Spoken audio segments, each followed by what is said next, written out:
If you want to avoid gaining weight over Christmas and stepping on the scale in January with utter dread, then stick around to the end of this video. I'm going to give you an exact plan on how you can stay on track this month without ruining all your fat loss progress or gaining a load of weight. The average person gains between 5 and 10 pounds between Thanksgiving and New Year and doesn't really lose it again. This is what causes weight gain. It's not just a gradual incline over the years. This is typically the period that most people gain weight. So if you want to avoid unnecessary weight gain, feeling sluggish and stepping onto the scale in January with dread, then stick around to the end of this video. I'm going to be sharing all my own and the secrets I share with our clients to keep them on track. Step number 1 is going to be cutting out some of your meals. Let me explain. This is a time when Christmas parties start to mount up, Christmas sweets and chocolates start to come into the office. So if you're someone who's consuming 3, 4 or 5 meals per day, and you have an office party that night or Christmas event or family event, whatever it is, simply start by skipping breakfast. Try and power through with just a coffee and some water.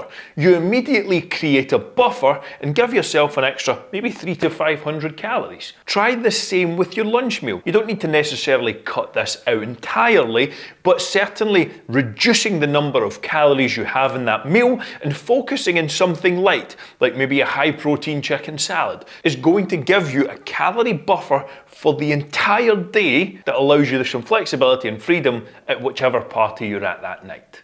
Step number 2, when it comes to having dinner or a meal, focus on the lean sources first.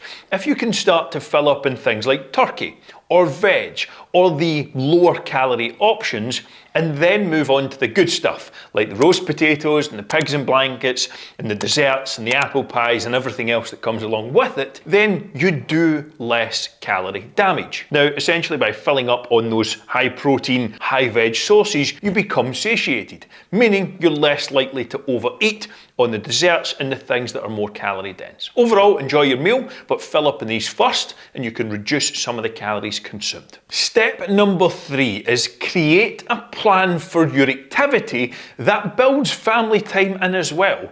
Staying active during this next month or this next period is going to be a key part of the process if you want to avoid that dreaded weight gain over Christmas. Obviously, you're winding down for the holidays, maybe you've got some time off, and there's the temptation to just sit and enjoy it. Quite right, you've earned it. But building in some activity with your family is going to be fundamental to staying on track. What do I suggest? Building in 3 15-minute walks per day. 1 in the morning, 1 in the afternoon, 1 in the evening. Get yourself up, get yourself out, get yourself active. This doesn't sound like an enormous amount of walking, but over the course of a month, in the next 30 days, if you do that consistently, it will come out to around 22.5 hours of walking, which is pretty fucking significant. So build that in, make it a habit, and hold yourself accountable. That is step number and challenge number 1 for me. Oh, and don't forget to subscribe if you enjoyed these videos for more health and lifestyle-based content. Step number 4 is going to be making smart choices with your alcohol consumption. Now, let's just lay it straight.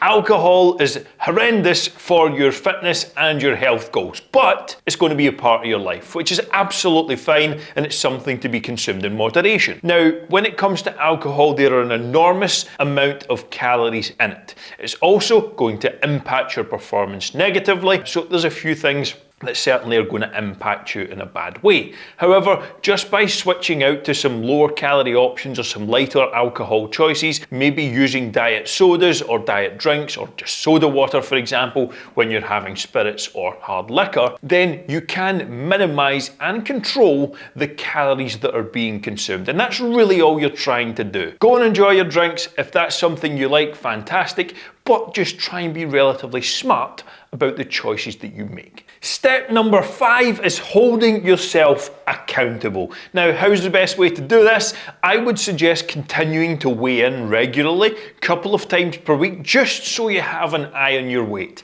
It can be really easy to just go, nah, do you know what? I'll catch everything up in January. And that's when you step on the scale and get a fright. So just keeping a conscious eye on your weight over the course of the next month, weighing in periodically, again, will just increase the level of accountability you have with yourself. And even better if you can get someone outside, like a coach or a friend or a family member, to help support you through that process, then you'll be even more successful. If you enjoyed this video and you want to understand fat loss on a deeper level with more actionable strategies around how to make that happen, go and check out this video of me losing 20 pounds in 8 weeks and the exact plan I'm following. See you on the next one. Don't forget to hit subscribe if you enjoyed the video.